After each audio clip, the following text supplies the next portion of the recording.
change it over there. I think when they're starting to, if they live, but if they start figuring out what's going on other than what they're made to do, I think the women are going to come up and say, no, you're not going to kill our children.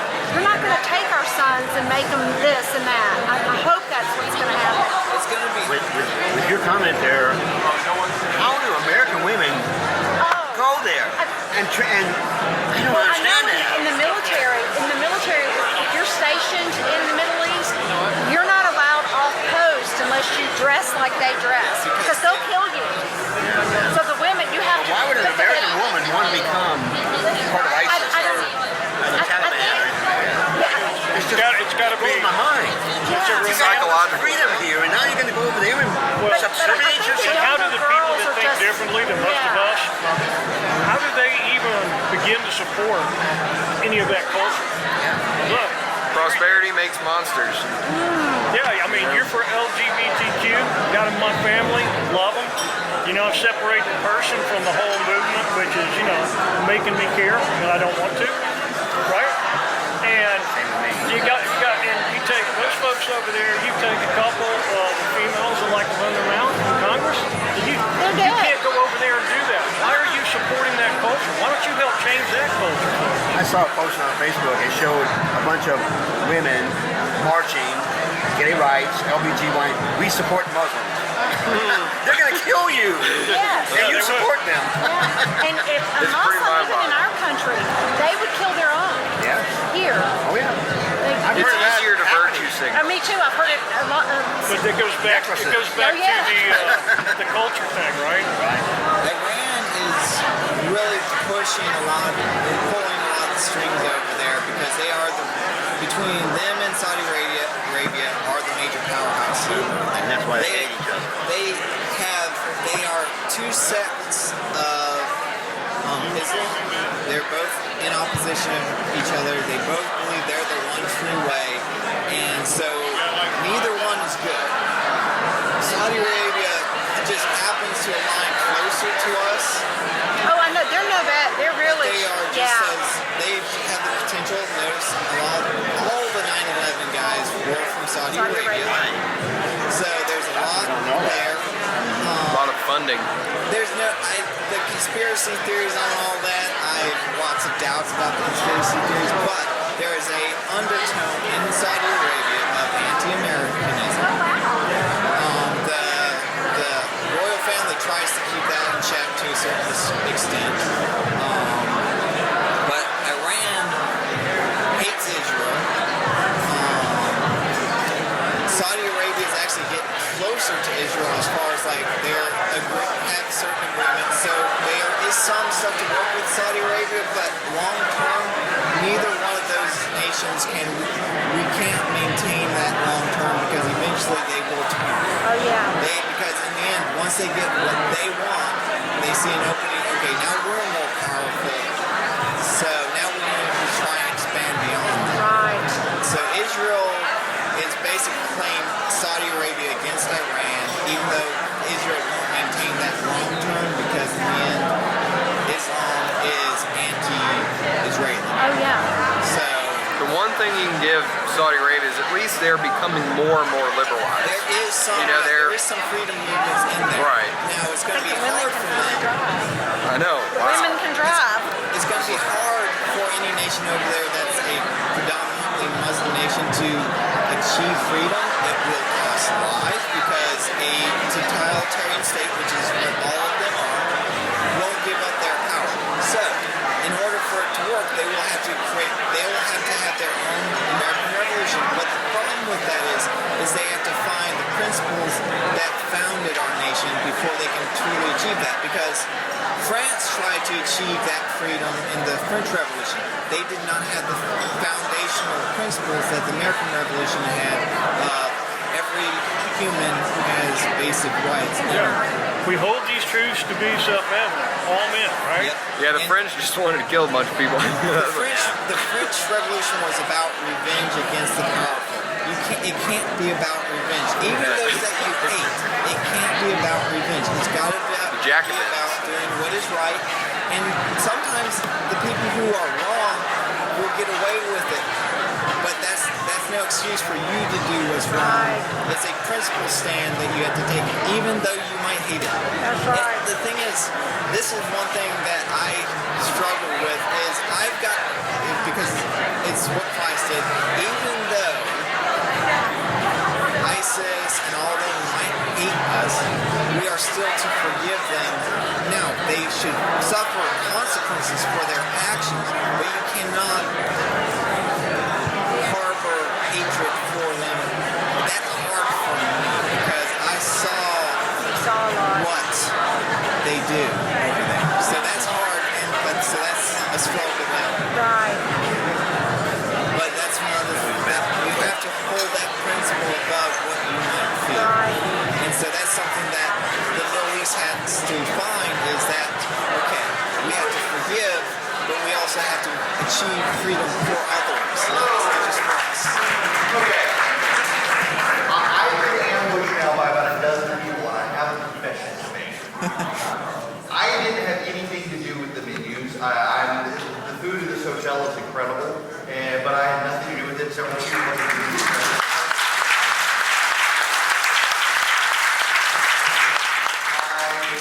Are you clapping because I didn't have anything to do with it?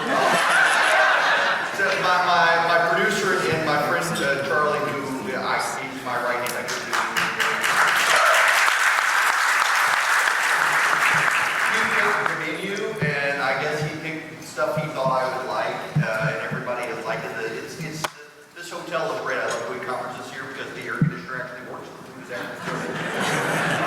For those of you who ever remember us doing one in Charleston, first weekend in August in Charleston, and the air conditioner in the hotel kind of broke. So yes, Rick Curry and us running for president. So anyway, it was a fun time. But this hotel, this is the very first hotel we ever did Red State gathering in. It was actually somewhat humorous. We're in the same room, and we have 3 times as many people. And the only reason is because we had over 500 people register for that, and there were severe thunderstorms in Atlanta so bad that flights got canceled. People couldn't get in. They shut down the airport. Even 2 of our speakers had to Skype into the conference because they couldn't get here. So it's great that other than Thursday evening, the weather here has been terrific. I want to go on and start back the program. There are a number of seats in Georgia that are going to be contentious, or just as there are around the country, as we try to get our House of Representatives back. The 7th Congressional District in Georgia, quite frankly, there are a whole bunch of people running. I've had several people say, why don't you have somebody from the 7th up here? I'm learning who the candidates are. There are a lot of them. You think the number of Democrats running for president is bad, look at the 7th Congressional District in Georgia, you'll find probably even more candidates. There is also the 6th District in Georgia, and I want to be up front here. I am going to, after Labor Day, invite on all of the candidates in both districts on the Republican side to come on my show and make their case. I'm not even going to ask them hard questions. Just why are you running? Why you, not all the other people? What makes you stand out? Give everybody their due, and they're trying to make their own case. I am biased, though, in the 6th Congressional District. The Georgia Secretary of State and former Congresswoman Karen Handel is running, and she and her husband Steve have been friends of mine for a decade, I think the world of them. When she called and said she was thinking of running again, I said, absolutely, I'm glad to support you. She has been a great friend of mine and a great supporter of mine, and she's got my back, I've got hers. And no disrespect intended to the other candidates in the race, I'm friends with them and adore them. And I think she was a great congresswoman, and frankly, she did not lose because of Karen Handel. In 2018, outside national Republican groups told all of the candidates in Georgia, including Brian Kemp and Jeff Duncan and Karen Handel and Rob Woodall, don't worry about the suburbs, we got your ground game. And they never showed up. They never showed up. It was a disaster made by the outside Republican groups who lied to the president and lied to the candidates and said they had it. And I don't know where the money went, but it did not go to putting boots on the ground to win the suburbs. This time around is the presidential year. The president understands what happened, and we got a chance to take the seat back from an interesting candidate who I've met several times in the green room when I had to be on MSNBC. The district is still Republican, but it's now got a Democrat. I understand the tragedy in her life makes her a gut advocate, and I understand. I disagree with her on the issue. I understand why she's there, but that's just not it. She has gone to Congress and portrays herself as a moderate Democrat, when in fact she continues to support radical ideas in Congress and is now giving voice to the idea of impeaching the president. And it's time to make her a one-term Congresswoman. And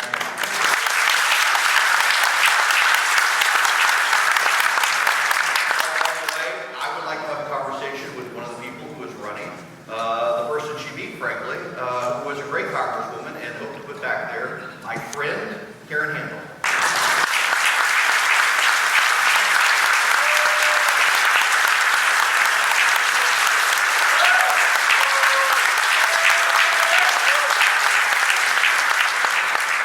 It's so great to be here. Thank y'all very much. How about Eric Harrison, y'all?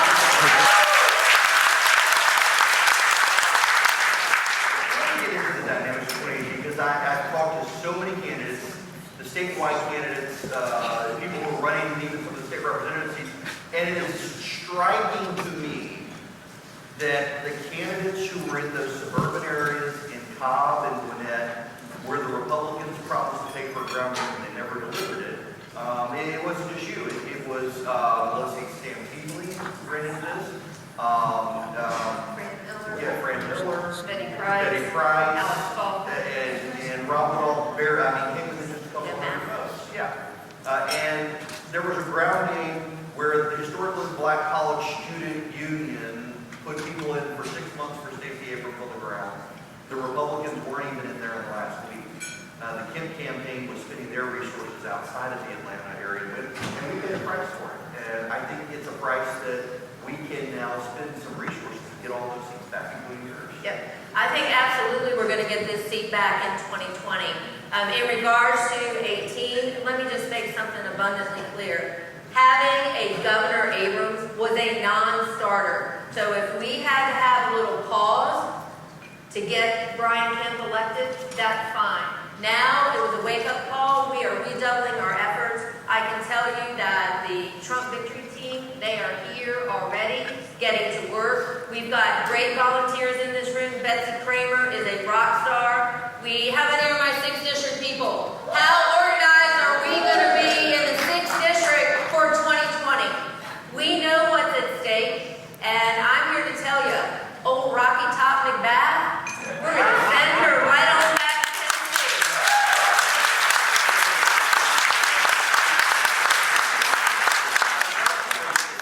Because it's striking to me how the media, and for those of you outside of Georgia, we got a lot of you here who aren't from Georgia, neither is the Congresswoman from the 6th District. Her family, her husband, they all live in Tennessee. And the local media here in Atlanta stunningly worked very hard to downplay the story of the fact that even her Cobb County homestead exemption was revoked. In February of this year, after an audit and an appeals by the McBath, the homestead exemption in East Cobb in the 6th District for the McBath family was revoked. Why? Because she and her husband failed to meet the residency requirements to have a homestead exemption. Their cars are registered in Tennessee. What I'd like to see, where has Lucy McBath been filing her income taxes for the past decade? Yeah. Hey, yeah, I mean, if the president's listed as close. That's right. Yeah. So basically what you're saying is we need to, do to her like Georgia does to the Tennessee football team and just keep.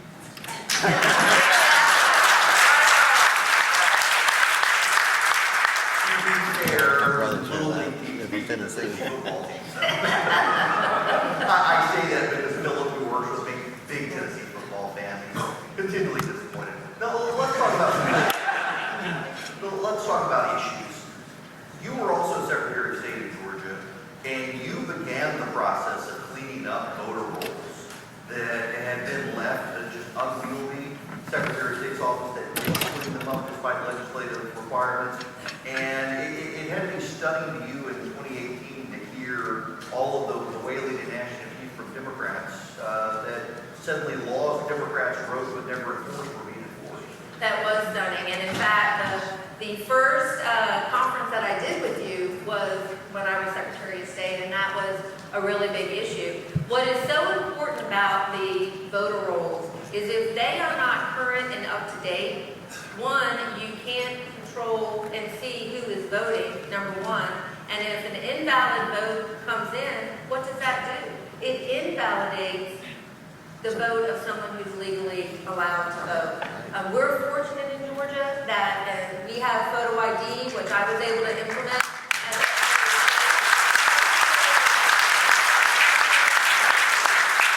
And I will tell you that we can debate how long early voting should be, but in-person early voting with photo ID, that is the most secure way to have the highest degree of integrity in our election.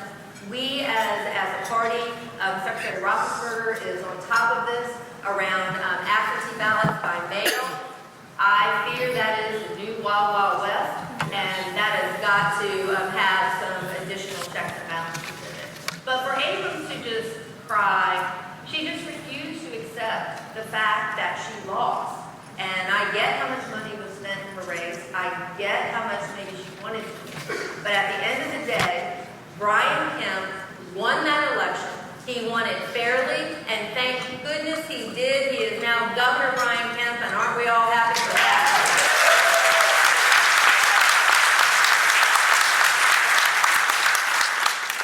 When you're talking to people in the six, what is the issue that is really resonating with them right now? I know there's polling out there that Republicans have conducted, but now some independent polling shows that the voters in that district are really opposed to the idea of impeaching the president. And I see that your opponent, Congresswoman, is starting to, she had been saying no, and now she's starting to say, yeah, maybe we should impeach you. And I realize that's an obvious issue, but what out there really is firing up people in that district? So a couple of things. One, the impeachment issue. 60% of voters in the 6th district do not support impeaching the president. And that number went up after Mueller testified in judiciary. Why? Because it was abundantly clear that there was no collusion and there was no other action upon which to move forward with. And people in the district want Congress and the Democrats to move on and start dealing with the issues that are affecting every single one of you day in and day out. We don't want to fired up about really it's craziness coming out of the mouths of these Democrat presidential candidates. They want to make private insurance illegal. And I'm here to tell you, Lucy McBath has already, or Rocky Top McBath, has already weighed in for Kamala Harris. She made it clear. How many of you in this room have private insurance? Exactly. And that is going to fire up voters big time around that when, especially suburban moms, start to really understand what that means and how that affects their world day in, day out. There's also some of the things that she voted for that the Democrats have put in, and I mean, maybe she's trying to be charitable, maybe I shouldn't be, president of Congress, maybe not understanding that the Democrats have put other provisions in some of the legislation she voted for that would completely undermine the president's tax reform bill, would hurt small businesses in the district. It really doesn't matter having someone in there paying attention to small details, and I'm not sure that she and her team either. They don't pay attention to it, which is a problem, or they do and they don't care. That some of the things she's been voting for, which just absolutely hurt the small businesses in that area. Well, one of the things that's most disturbing about Rocky Top McBath is that she tells the voters here in the 6th district one thing and does something entirely different in Washington, D.C. Let's start with gun control. She told everyone that she wanted, quote, common sense gun control. Yet, a few weeks ago, she held a press conference and called on America to be a gun-free society. She told the people of the 6th district that she would not support an increase in the minimum wage because it would, quote, crush the small businesses in her district. She promptly went to Washington and voted on doubling the minimum wage, which is going to hurt our small businesses, especially retail and franchisees, etc. So she is making bad policy and supporting bad policy that does not align with the best interests of the people of the 6th district. On top of that, she is missing in action. It took her almost 3 months to set up her constituent services office. 3 months.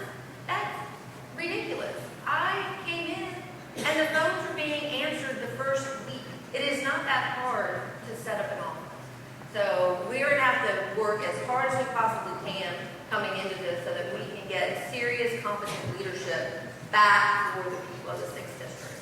Well, in that regard, I know a number of people in the 6th Congressional District. One of the big issues that they deal with on a regular basis is transportation funding because of all the development that's going on, and a lot of it is necessarily dependent on federal highway dollars. Whether we like it or not as conservatives, some of the roads there are required to have federal funding, and it seems like that she hasn't been able to, willing to, or really understand the necessity of it. Now, as a small government conservative, let me just say, I would prefer it if the federal government got out of dealing with highways and bridges and let the states do it through block grants, but that's not the world we live in. And it seems like she doesn't live in the world we live in either when it comes to infrastructure and the needs of development. Well, how can she? When she in Tennessee?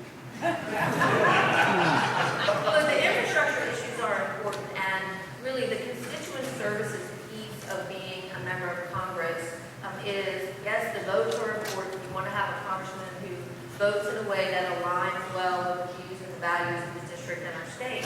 But you also need to have a member of Congress who understands that working closely with our local governments is absolutely paramount. She does not interact frequently with the local government, well, except for one in Brookhaven.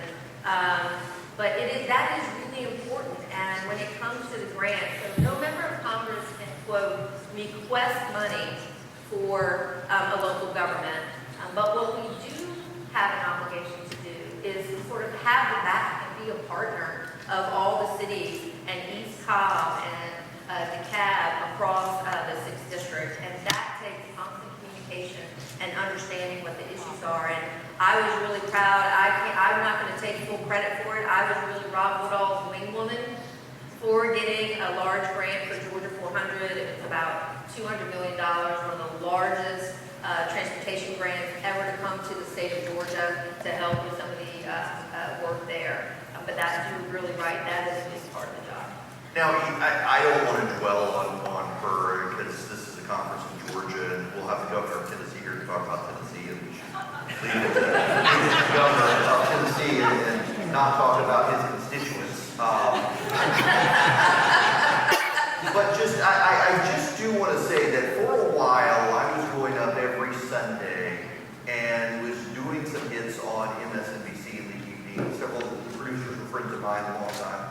Like, sure, you need a conservative one. And I was just always struck that every single week I was up there, she was on MSNBC. And it's like, I know the viewership in the 6th Congressional District for MSNBC. There may be 5 viewers. It's striking to me that she spends that much time on that network.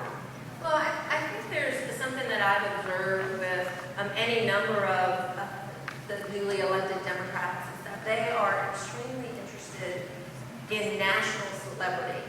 And being a member of Congress, it's not about going around the country and being on MSNBC all the time and trying to build your national celebrity credibility. It's not about a single issue, and it's certainly not about special interests. It's about being an extension of the people in your district every single day. And I'm not sure that for many of the Democrats in particular, they don't understand that. And the agenda that's being pushed is so out of alignment, not just for the 6th District in the state of Georgia, but it is out of alignment for America. And that is why winning in the 6th, winning in the 7th is so important, because those 2 districts, they are crucial to making sure that President Donald Trump carries Georgia and that we re-elect David Perdue. It's crucial, and we'll be relying on you to build that ground game.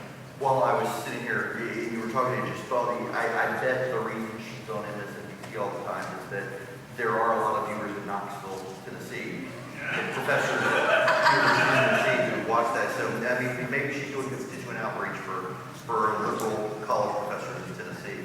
Now, let's move on from one of Governor Lee's constituents and actually move into Georgia and into politics here. There are a lot of issues out there in addition to helping the president and David Perdue in 2020.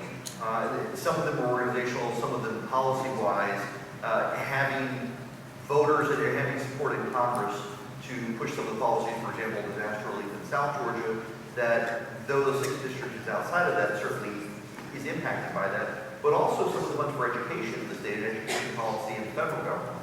That's right, and I have to give a shout out to Congressman Austin Scott, who really, for the disaster relief funds in South Georgia, he was such a champion on that. And I have always viewed my job as a member of Congress that, yes, I represent the 6th, but I'm also part of the broader Georgia team, and making sure that I am working with Austin if it is a military base issue or it's an ag issue, and all of those things that we work as a team. And one thing I want all of you to know is that the Georgia delegation among the Republicans, it is a really close-knit delegation, and we work so incredibly well together, and that's a huge benefit to people of not just a particular congressional district, but for the state as well. Well, you mentioned the military. When we went into the minority, we lost one member of the Armed Services Commission, or Armed Services Committee, and there continues to be rumors of a BRAC coming around, particularly as we're dealing with financial issues and looking at the military. There is a military presence up there. If you wouldn't mind talking just a little bit about your experience in dealing with those sorts of issues when you were in Congress, and So everyone, if you're not familiar with BRAC, that's when there's a realignment of base infrastructure across the United States and around the world. And I will say that Senator Chambliss previously was the big lead there. Now we have Senator Perdue and Senator Isaacson, who together with Congressman Heiss and Congressman Austin Scott really take the lead on that issue. But all of the bases, not just a base in Austin Scott's district or Dobbin, all of them are important because they're linked. And we work so closely together, and should another BRAC come around, it will require all hands on deck from the delegation, but importantly, it will also lean on relationships that members of the Georgia delegation have with other members of Congress who also have a big footprint from a military standpoint. And that's where we also have real strength, particularly with Austin Scott and with David Perdue and Johnny Isaacson. And so there's a lot of when we're, I'll take the immigration bill, for example, that came through judiciary, which is just an extremely tough committee, just issues-wise. But I actually loved it because it had these types of issues. And we worked on the immigration bill that had $75 billion in funding, advanced funding for the border wall. It had federal E-Verify. It had a guest worker program for the ag community, etc. And some of the pushback was, oh, that could be amnesty. But I would submit doing nothing is de facto amnesty. And so we across the spectrum of the Republican Party, we all worked together to have a bill to bring to the floor. We weren't able to quite get it across the finish line, but that's an example of how from every aspect of the Republican Party, we do work together on these different policy issues to get it the best that we possibly can to get to 218, because that's what you have to pass a bill in the House, 218. in that regard, I thought it was very notable that a third of Republicans in the House refused to vote for this past budget. Yeah, and I understand. Here's why. So when Republicans had the majority, there was a plan around moving to dealing with the fiscal house of the United States of America, and it has got to be dealt with. Step one was getting our economy moving again, because dealing with the budget when you're growing at 1.5% is a whole different ballgame than if you're growing at 3.5%. So number one, get the budget going, get the economy going again. We did that with the tax cuts. Number two, our military had been absolutely just diminished because of cuts from the Democrats. And we had an obligation for the safety of the United States of America, for our obligation to our men and women who we asked them to do a job for us, to rebuild the military so that they have the funding they need to do the job we're asking them to do. Step 3 was then moving to reform the budget process. Doug Collins headed up a task force. I had the privilege of serving with him on that task force, and we had laid out a roadmap to begin doing that with a balanced budget amendment, moving to a required 2-year budget.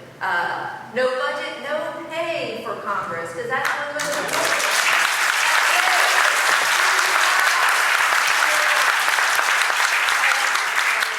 we lost majority last year, so that has had a little bit of a stop, obviously. But coming back, if I have the privilege of serving the people of the 6th District again, that is going to be priority number 1. Keeping the economy going, making sure we maintain the resources for the military, and fix the fiscal house of this nation.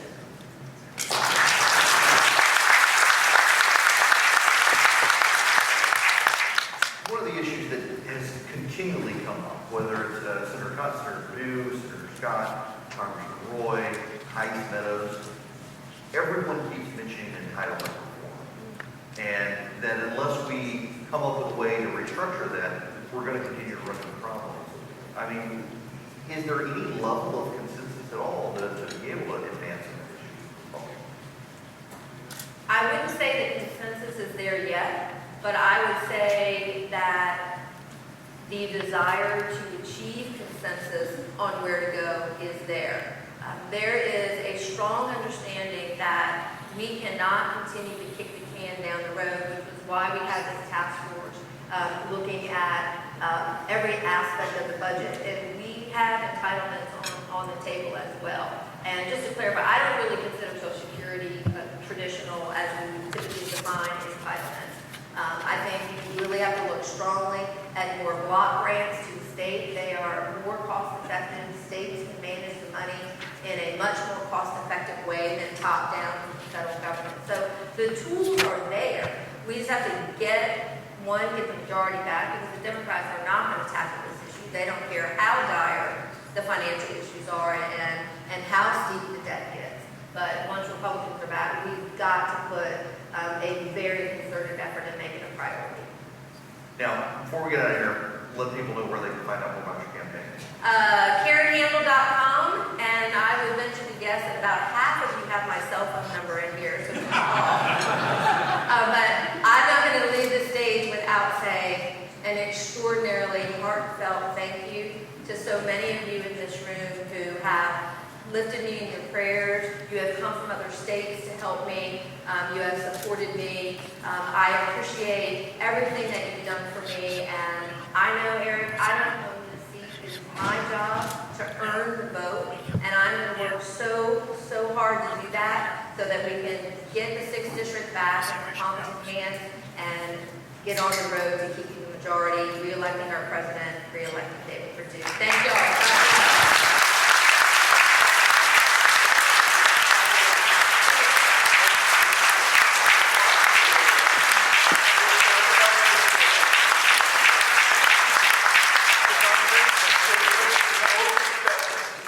If we're not allowed to take water out of the Tennessee River, Tennessee should not be allowed to have one of our streams.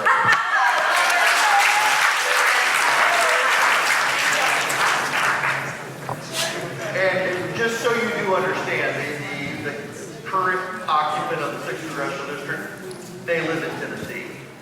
And it was stunning to me at the talk radio show and some of the local media how so much of the media downplayed that issue. Now, I got a real treat for you. I've been waiting to talk to this man. David Drucker from the Washington Examiner covers American politics like a few others, and I thought we've had candidates on stage, we've had politicians on stage, we've had grassroots activists training on stage. One of the things we need on stage is to talk about the lay of the land and how things look as we head into 2020, and there's no one better to do it with. And thank you so much for all the help from the Washington Examiner, and I would love to bring on stage now David to talk about the lay of the land.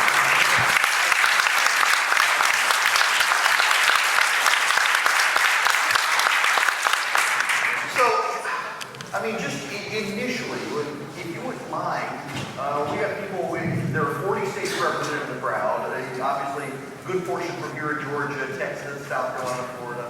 A lot of these seats are in play. Well, what is the lay of the land for 2020 right now? Are we talking congressional, presidential? How do you want to Let's do congressional, and then we'll get into presidential later. Okay. Well, look, I think let's talk about the House, and we're just going to start there. I think that Republicans are positioned to win back some seats. I think if the election were held today, I don't believe they would win back enough seats to win control of the House. But we have a long way to go. I think, so much of this is going to depend on who the Democratic presidential nominee is going to be. Because in a presidential cycle, so much of the House race is really about the top of the ticket. And so I think one of the things that we can look at is that the Democratic cash machine that was so overwhelming in 2018 has continued. They have not lost any momentum. They have not lost any enthusiasm. Sometimes when you finally get some power back, you rest on your laurels. That hasn't happened. Their incumbents, their freshmen are raising money hand over fist. And even though a lot of people like to focus on squad, some of their more ambitious, young, and I say young meaning new members who are very liberal, very progressive, and will that hurt the party? There are a lot of members on the Democratic side that are plenty liberal, but that are doing a lot of the hard work they need to do to get reelected. That doesn't mean they can't be beat, but I think that it's important for people that would like them to lose to understand that it wasn't a fluke, that a lot of their candidates that won last cycle are very good politicians. Even some of the ones that probably drive you crazy with some of their positions. They have a good instinct for politics. They work very hard. And a lot of the Democrats who won in swing districts won because they're at least trying to govern like a center-left Democrat as opposed to a very, very progressive Democrat. It's one of the things I think that so often gets lost in the conversation, that a lot of times in swing districts, the people who win aren't the people in the party that sweeps the nation, but the ones who have the good constituent service, the ones who are able to go door to door, the ones who actually are being seen in the district and actually just being good local retail politicians. Correct. That's so much a part of the job. And any party that's a majority party, if you're a majority party in the Senate, like the Republicans are, or a majority party in the House, like the Democrats are, it doesn't happen without electing politicians who are a little moderate, a little centrist, maybe only in tone, but tone can matter to voters. On the other side of this, we can look at what Republicans are doing. They're actually doing a pretty good job of recruiting candidates. At least they're very satisfied with a lot of the candidates they're recruiting to challenge Democrats. Their fundraising really isn't that bad, and that's really interesting because the last time Republicans lost control of the House before 18 was 2006, and 06 and 08, for people old enough to remember, it was like a double wave. And the party was very dispirited. It took them until midway through the 2010 cycle to get their donors back on board, I think to get a lot of grassroots support back on board. But what I've discovered, and I've written about this in the past month or so, is that there is so much angst about what many Republicans are seeing from Democrats running for president, at least the leading candidates for president, the ones most likely to be the nominee, that they're engaging, even if they don't always like the way the president tweets or the way he behaves. They're saying to themselves, and I think this is an important point, I don't like him, but I like them even less. At least with him, I'm getting policy I like, and I'll take bad behavior and great policy over good behavior and horrible policy. Now, obviously, not everybody thinks that way about the president, especially if you're a Republican, but I'm pointing out that there are donors to the party that weren't engaged in 2016 because they did not like him. And they still don't necessarily love him, but they are writing checks because when they hear Elizabeth Warren and they hear Bernie Sanders, to name a few, they say to themselves, he's not so bad. And that could have a real impact on resources. Resources, you don't need the most, but you need enough. Right. Well, and I'm one of the people that vote who I like the policies I'm getting from the administration. We've got issues with the man, and then I look at the other side. It's like, do I go with the guy whose policies I like, or do I go with the people who think I'm a bigot because I want to cut government and actually live my life as a person of faith in public? And I mean, it's a no-brainer for me. Right, and so a lot of Republicans are making that choice. Now, I think for Republicans, what they do need to take seriously is the drift from the party in the suburbs. And of course, we saw that in 2018. That was the story of the election, including the 6th district in suburban Atlanta. It's real. There are a lot of women voters in these upscale suburbs and suburbs that are not quite so upscale, but they're nice, that simply will not vote for him because they don't like him and they don't care about the policy. They're feeling, and I've talked to Republicans who have been strategists who have been in focus groups, and the comments would be things like, you know, if one of his rallies is on TV and my children are in the room, I have to shut it off because I'm afraid of what they're going to see. So my point isn't that President Trump won't win re-election or the Republicans absolutely won't win the House. Both of these things could absolutely happen. But that it's important if you're going to win an election to know where your vulnerabilities are so you can work on them, so you can counter them. And the problem that the president and the party has in the suburbs with white college-educated women in particular, but also men, is real. They look at their vote for president as something beyond just policy. And this can be true for all sorts of voters. They want to feel good about the person they're voting for. And I can't tell you left, right, or center how many times I've interviewed voters over the years, and a lot of times they're voting for somebody because they like them, because they trust them, because they make them feel good. I mean, one of the reasons Trump's base is so loyal is he makes them feel good about him and about the country and about what he's doing. So it runs both ways. So that's what Republicans have to work on. And I don't think that Republicans should chalk it up to, well, the Democrats had money and they had more. Or, well, it was a midterm year. You know, it was a very high midterm year. The turnout was incredible, not just among Democrats, but among Republicans. You can credit Trump for that as well. So we can't just say, well, there was such a drop-off in Republican voters, and now with Trump at the top of the ticket, it'll go back to normal, everything will be fine. Now, Trump will juice turnout on the Republican side, but Democrats will also be motivated. So there are a lot of opportunities for both parties. I think the Republicans in the Senate, if the election were held today, they would definitely maintain control I of was the Senate. asking about that. I'm shocked by the number of Democrats running for president from states where they could be running for the Senate. Yeah, well, I guess nobody wants to be in the United States Senate. But honestly, it's not a bad place. Now, the House is a different story. I don't know who wants that He job. gets 6 years in the Senate, only the president only gets 4. You know, I try to explain this to Eric as an aside, because I understand why people are upset with Washington. I totally get it. But I think Americans don't realize what a horrible job it is. And it amazes me that people who pay millions of dollars that they've earned over the years doing a real job just to get this awful, lousy job. But nonetheless, they do it. They get a great view. Yeah, it's so I think that, you know, one of the reasons Republicans are on track to hold the Senate right now is that, at least for today, it appears as though Susan Collins is running for re-election. She's probably the only Republican that can win in Maine, so even if you're not always happy with her votes or what she says, she helps Republicans hold that majority. And that majority has enabled a lot of the president's judges. The idea that a more conservative Republican could win in Maine today, I just think is not true. That's just me. But Joni Ernst, who a lot of conservatives like, I think is on track to win, unless Democrats can at least come up with a very good candidate to run against her. Right now, they can't find anybody. She's also very good. Mitch McConnell, he's not going to lose. But Democrats are going to waste a lot of money there.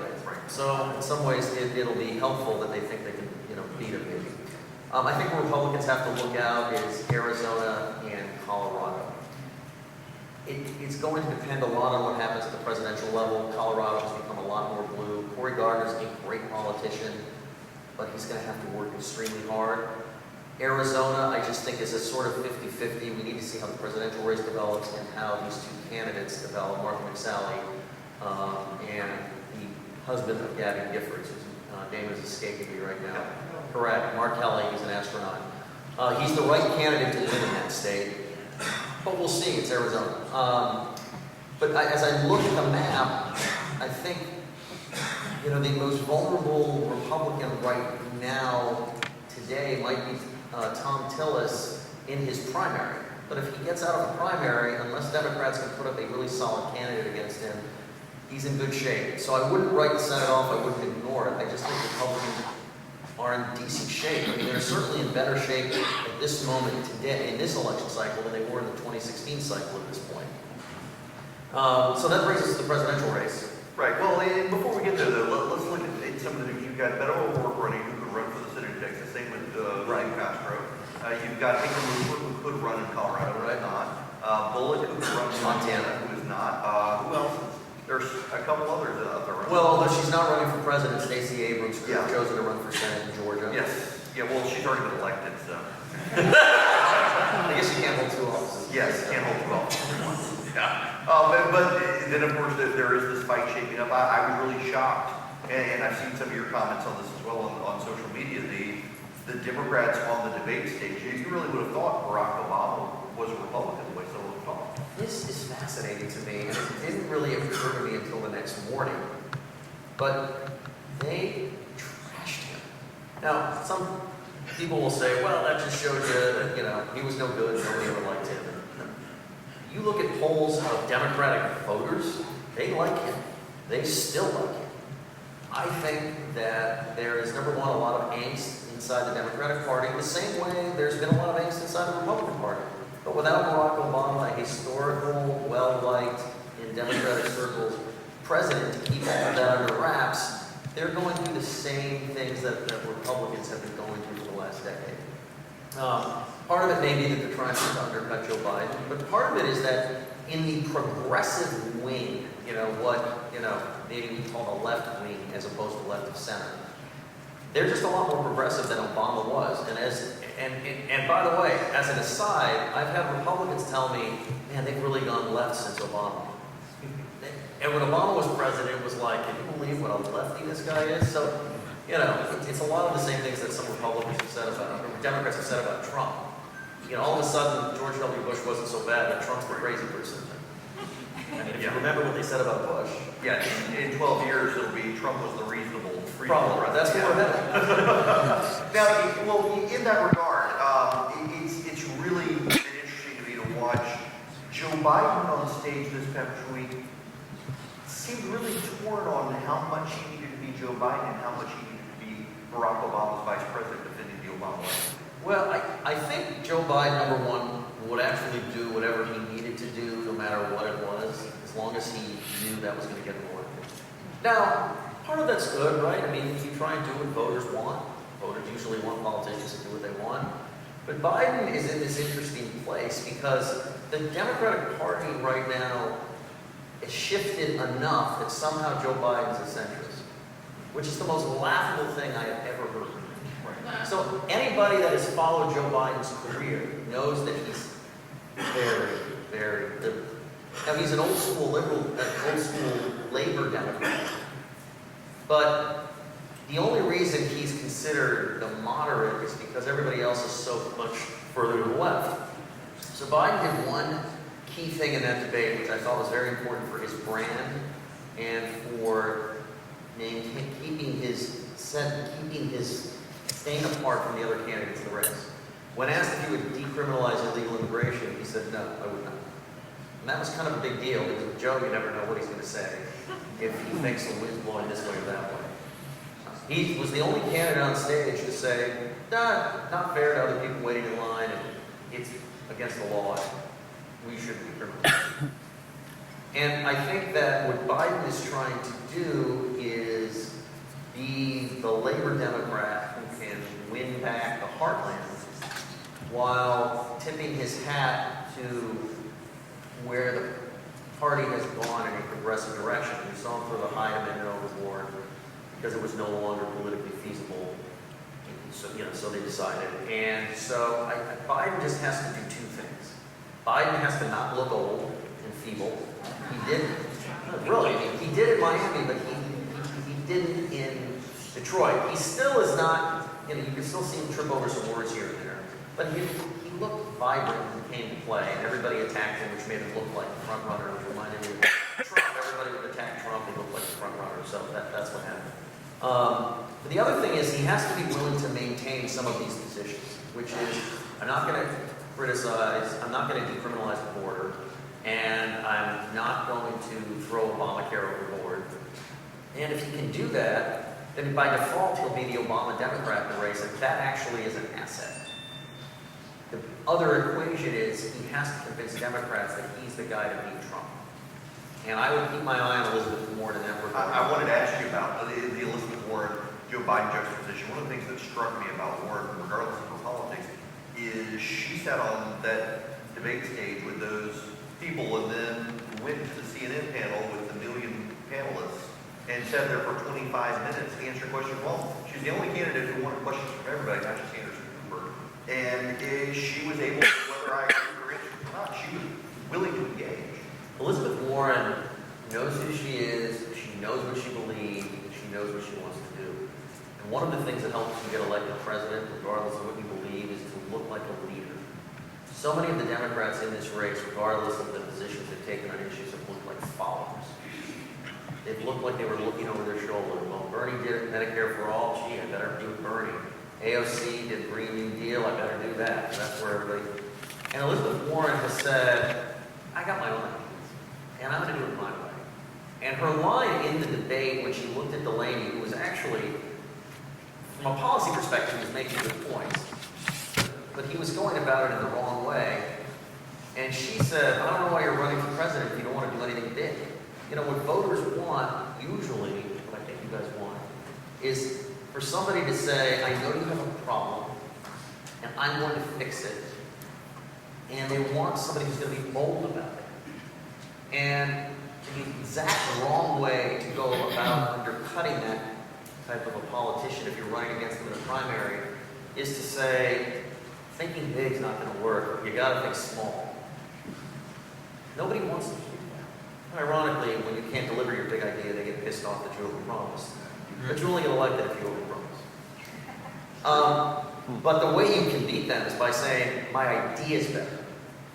The Delaney's and the Bullocks and the Tim Ryans, and if they want to make their point against the progressives like Sanders and Warren and Harris to a degree, they should stop saying that it's bad politics and it's unrealistic. They should start saying, I've got a better idea. It's just as big. It'll make your life even just as good, but it's better. And that's what some of the lower tier candidates are missing. It's like they're having a pundit argument. You know, you and I can sit around here and we're going to talk what's good politics, who's going to win, why are they going to win, why are they going to lose. When you're a candidate for president, you're not a political pundit. You're there to advocate policy and to be a leader. And you can't do that if the only thing you have to say is, gotta go slow, gotta go easy, this thing costs too much, this thing costs too little. You just got to talk to people where they are. They've got a problem they want to fix. I'm curious to see if more Democrats will start doing that. Before we get in on the Republican side of the presidential re-election, you are a reporter. I don't want to have you up here and put you in an awkward spot on the media, but I am fascinated to some degree in the media coverage, and in particular, I should be careful here as I'm getting up to date on the issue. Pete Buttigieg, who, when you look at any poll, David Axelrod has pointed this out, by any standard of a candidate running for office, he's unelectable for president because he gets 0 votes from either black women or black men, and you have to have votes in the African American community to get elected.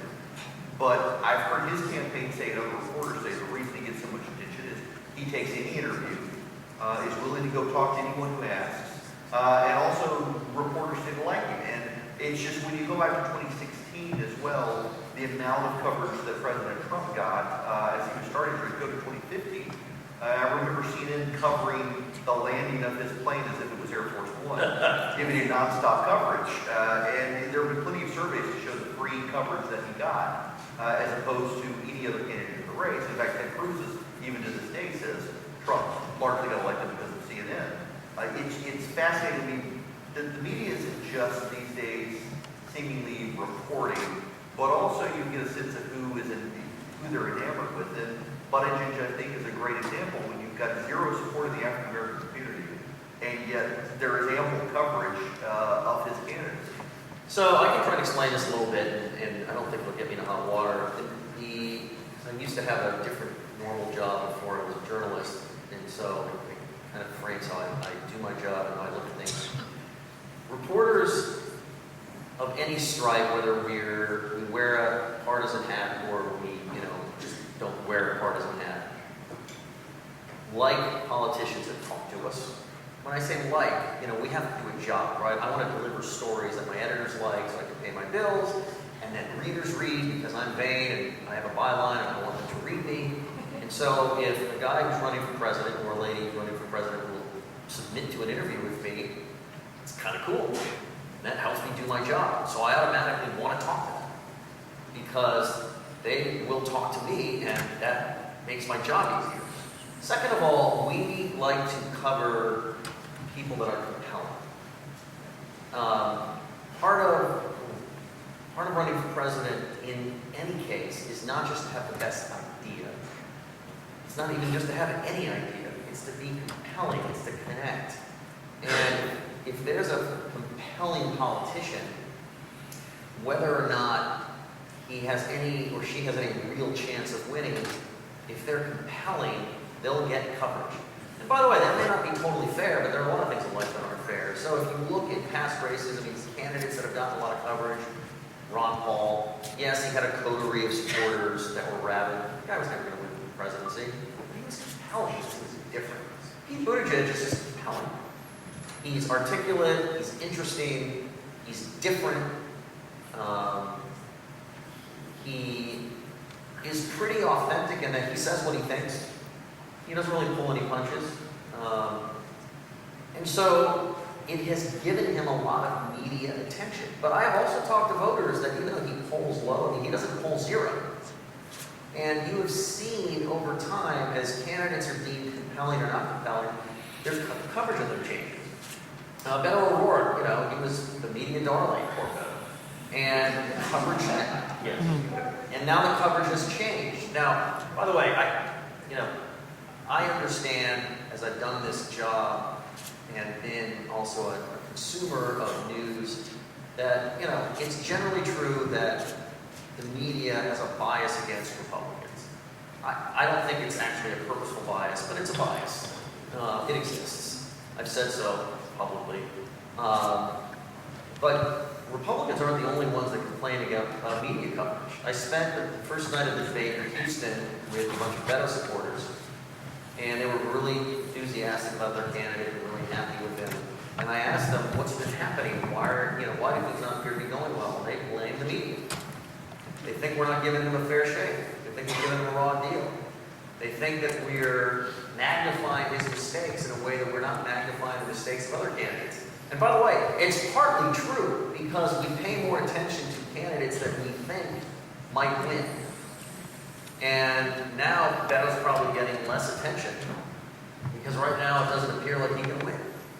And, there are candidates that make all sorts of mistakes or do all sorts of things that I pay zero attention to because I'm busy paying attention to people that I think can win. And then, sometimes I find out I didn't know what I was talking about. And all of a sudden they might win.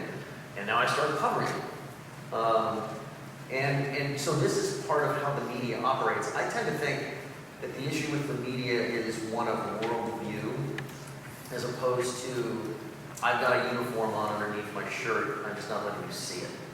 And I've learned this over time from my first job as a Cubs reporter because I was older and different than most of my colleagues. I was around 30, they were around 24. A lot of, I think, Republicans, and I understand it, they think it's a secret member of the team. They're just not admitting they're a member of the other team. A lot of this has to do with worldview. Have you run a business before? Have you had to sign a paycheck before? Do you come from a religious background?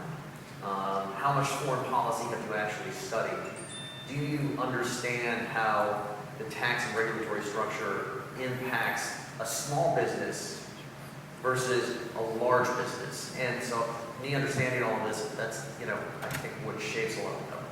Well, I'm glad you said it because I very much agree with that. That is a worldview issue. And there's that report out today. I don't know if you saw that the New York Times, the Wall Street Journal, the Washington Post, the LA Times, the bulk of their interns come from 1% of academic institutions.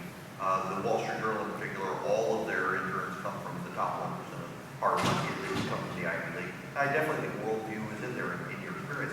I'm always stunned by the number of people who go straight into reporting who have never. After World War II, I guess there was a generational shift where you had a lot of people, they were soldiers and they came home and they became reporters and they had their perspective. And now you have a lot of people going straight from college into journalism school, into reporting. And haven't actually been to Iowa except during a campaign. And I think it can impact your coverage. I mean, look, it's impossible to know what voters think unless you go talk to them. But I think, just a really quick story. One of the first jobs I had was for a suburban daily in Southern California. The first race of any kind I ever covered was Ray Davis's 2002 re-election, which he ended up winning. And I went to an event that he did, and I started asking questions after the event at a news conference about workers' compensation insurance, which at the time in California was a big fiasco. Businesses had trouble affording it. I knew about all this because I had to pay it running a business as a part of a family business. And it was a nightmare, it was expensive, and I knew all about it. So I asked these questions, and I even forget what the governor's answer was. Probably didn't really have one. And then his staff comes over to me after, and I thought they were going to yell at me or something. And he's like, how did you know about that? That's all I wanted to know. How did I know? And I said, oh, well, until about 2 years ago, I was running a company. And I had to pay this, and it's like, it's a problem. And he's like, yeah, we've heard. So, but I wouldn't have known that. And that wasn't like liberal or conservative. That was just practical knowledge. If I had not been in that world before I was a journalist, I had no idea. Yeah, we got to shift back because we're running out of time. Okay. We got to talk Trump. Okay. 2020. Give me your assessment on how this plays. I have been, and I will tell you going into this, I was initially somewhat skeptical about 2020 and the president, given suburban women, given he won by 70,000 votes in Iowa, Wisconsin, Pennsylvania, Michigan. You look at those areas, the decisive shift in 2018, and more though, I'm really starting to wonder if the Democrats are self-destructing with this primary. And of course, it depends on their candidate, and that's kind of how I'm looking at it right now. That the president may very well historically become the first person to win twice while losing the popular vote twice. That's definitely the plan that they're going with. I mean, the only thing that matters is the Electoral College, but they basically determined that they're not going to win the popular vote. Here's what I would say about Trump in 2020. First of all, I like to say it this way, and I've written this. I like to tell Democrats, don't fool yourself, he can win. He is strong with the right voters in the right places. He connected with voters in the Midwest in 2016. It wasn't a fluke. It's because of his mixture of populist policies on trade and conservative policies on culture, and for things like judges and other things, he has delivered. Made a bunch of promises. You can quibble around the edges, but as far as a lot of Republicans are concerned, he's delivered on those things. That's right.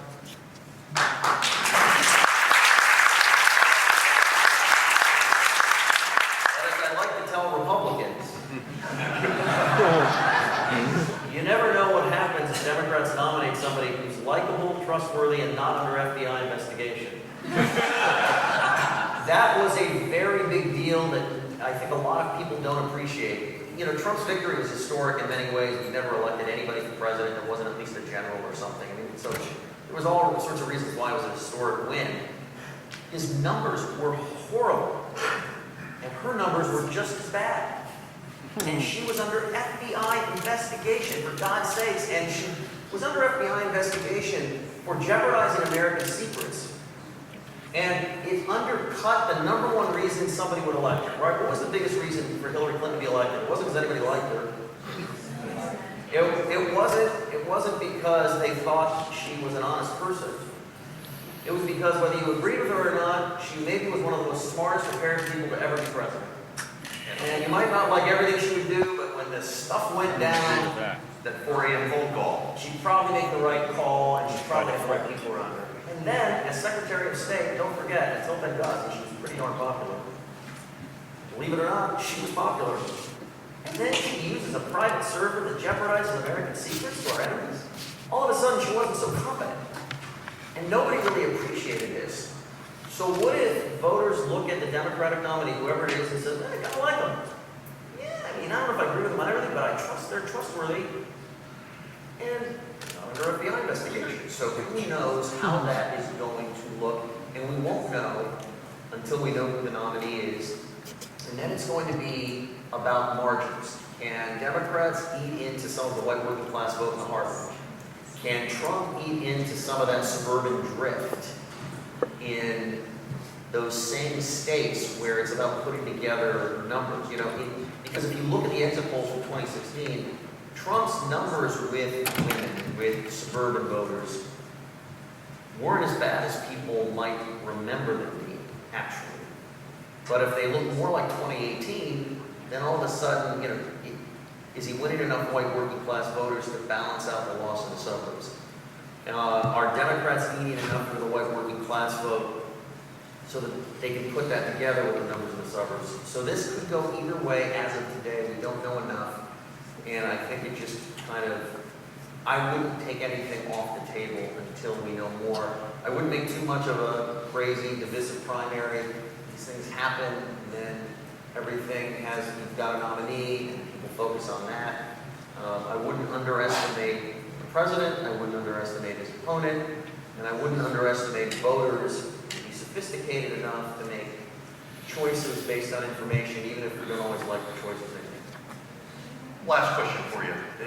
You as a reporter, next 6 months, what's the thing you're looking for out there?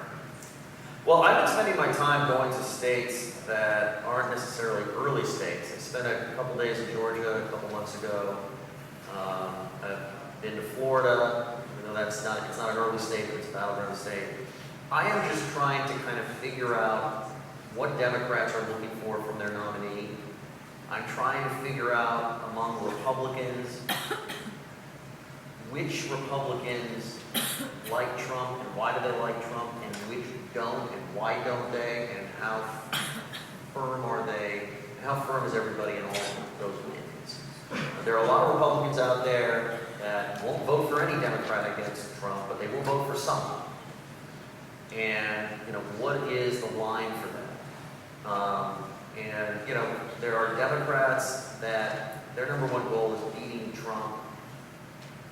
Who will they decide is electable? A lot of times what appears unelectable to people like me, initially, voters later come to decide he is electable.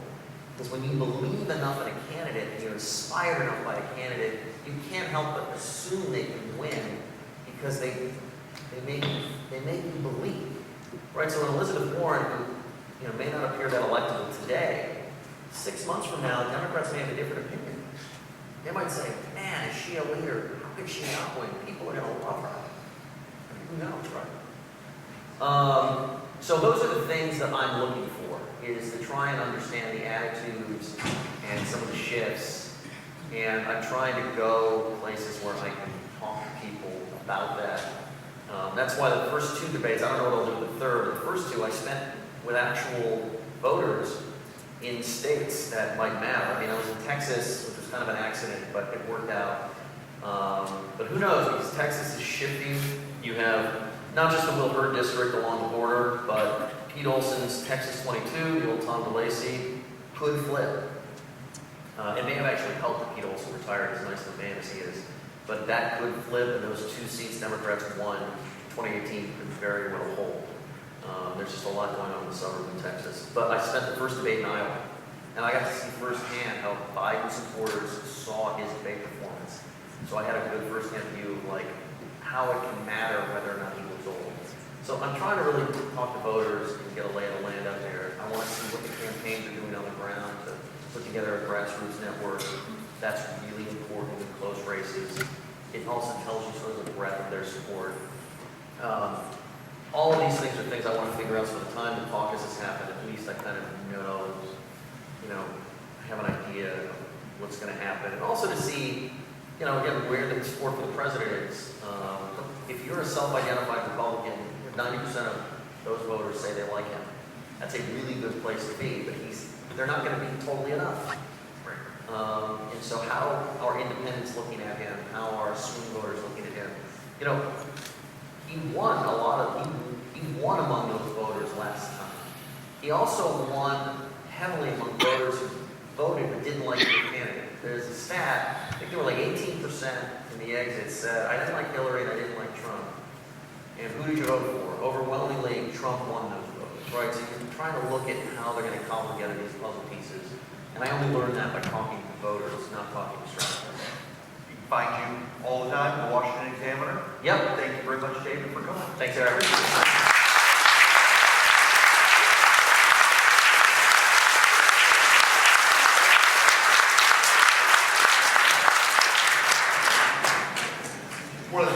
he's talking about is coalition building and how do they go out and do that? How do you do that as an activist? I want to bring up to the stage American Prosperity, great group of those coalition. All right, handshake. Good hanging out with you.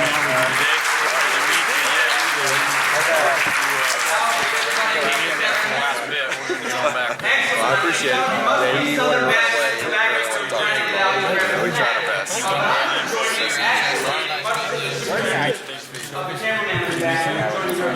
My name is Matthew. All right, man. I'll take it easy. Feel free to keep in touch if you ever need For anything. Americans for Prosperity Foundation, and we are in 3 dozen states, including right here in the Peach State, and across the country. Now, something Eric said a few All right, man. moments Take it ago, easy. Keep in touch. All right. about 25 minutes ago, he noted that you guys are in a dispute with Tennessee regarding some water rights. Seems to be some disagreement about where the line should have been drawn. And I'll let you guys know my name is Matthew. I'm from outside Nashville, Tennessee, and I'm here today to let you know we're going to keep those water rights on the other side of the state line. And the gentleman who's following me today, I'm honored and blessed actually to be the warm my back sort of for Tennessee's Governor Bill Layton, who'll be on a little bit later, and really excited. And I'm actually going to talk about some of the things that he has been able to accomplish by building coalitions. So what I want you to do, I know that we are after lunch, you're in sandwich coma, and I'm going to ask you a series of questions in just a moment, and I want you to just follow some directions for me. If you're able to do this, I want you to stand if you have a friend, family member, or coworker with whom you disagree on an issue. Stand up. All right, I would imagine almost everyone would be standing. So remain standing. So again, that question was stand if you have a family member, a friend, or a coworker with whom you disagree on an issue. It may be a political issue. It may be, does the toilet paper go over the roll or under? It may be, any of those things. All right, now remain standing if you and that individual agree on something. All right, and my third point, I want you to sit down, or I want you to remain standing if you hate that person. Wait. Remain standing if you hate the person, or remain standing if you If you're wondering, it's like, do I? What that tells me, what I'm going to talk about for the next 40 minutes or so, is that I guess you sir have a really strong disagreement. Is that even if you have a disagreement with someone that you know and love, or even tolerate, You can sit back down. there is an opportunity to work together with them on those important issues, on building coalitions, on the issues that you guys care about. In states like Tennessee and Georgia, you think about the tribes, the Team Red and the Team Blue, and quite frequently on policy agreements, they can move the ball down the field without the other team. But increasingly, if you live in Atlanta, if you live in Nashville, if you live where I live now in Arlington, Virginia, you have to find people with whom you disagree on a number of issues and find areas of agreement. And so what I've done, what I did for most of you at lunch today was I put some note cards on your table. If those are in the middle of your table, I hope you grab a couple of those. To make this as personalized for those of you in this room, I want you to do 2 things with these note cards. And as we go through this presentation, which is uniting with anybody to do right, I want you to write down 2 things for me. And I will move around the room. And my colleague Dwayne, who opened for the vice president yesterday, is around here somewhere. He's over there standing on a chair like he does a lot. But he will also be moving around the room. And I want you to write down 2 things. I want you to write down a question that you may have about building winning coalitions. And then I want you to write down what you will take, what you hope to take from this presentation. So that's what I want you to do for about 45 seconds right now. I want you to write down, what do you hope to take from the next 40 minutes or so of our time together? Well, that's a good question.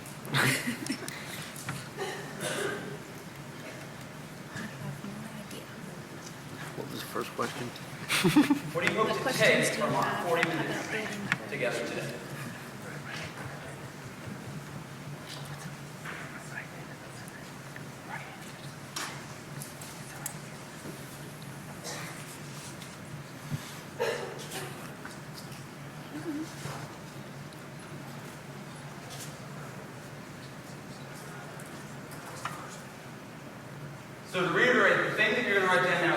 to take from our 40 minutes together, and then the remainder of the cards are for questions that you may have, and I'll pick those up throughout this presentation. A few opportunities to do that.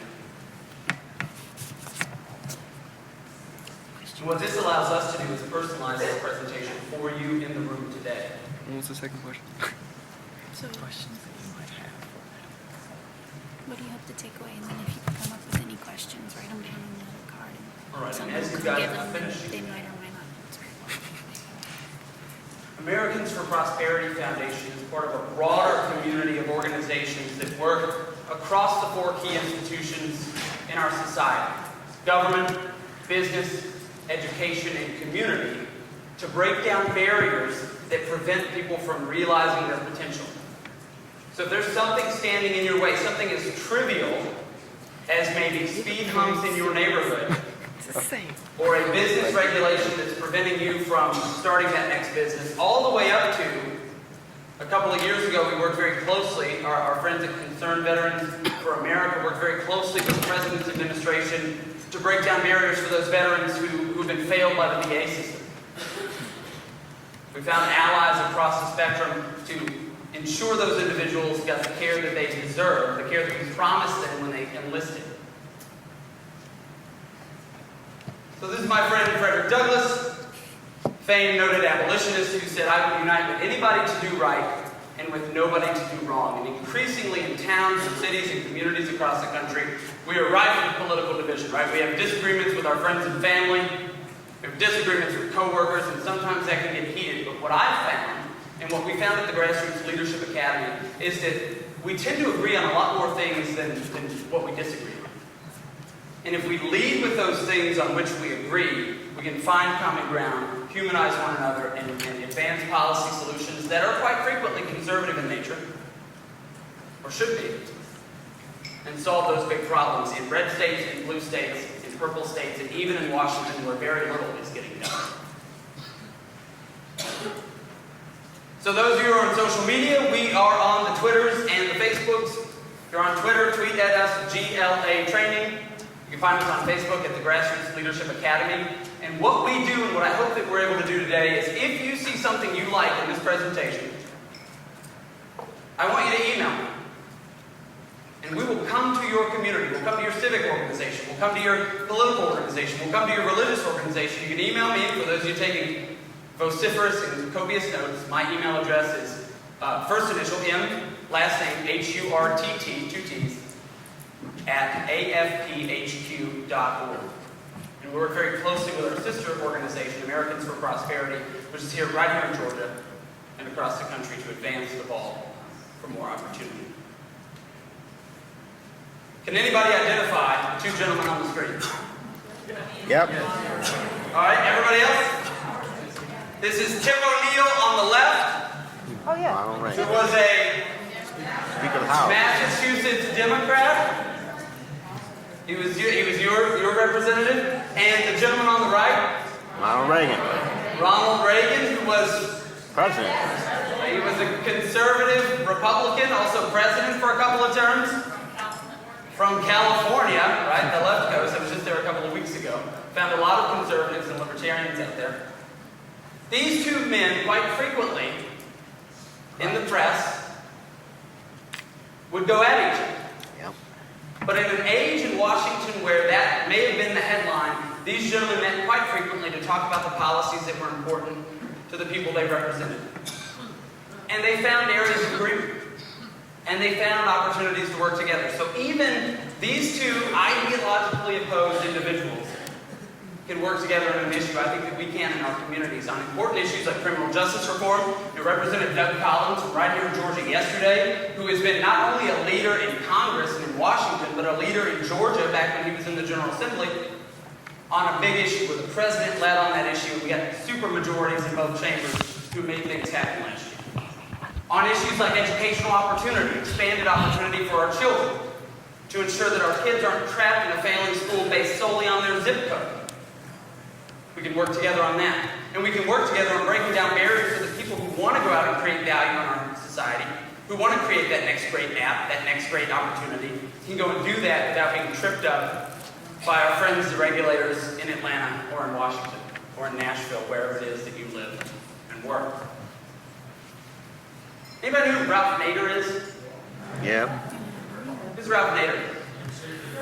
Unsafe at any speed. He was a consumer sort of protection guy. This is why you all wore seatbelts, I hope, to get here today and yesterday. But Ralph Nader had a really interesting relationship with a guy named Grover Norquist in the mid-90s. And sometimes they still get together.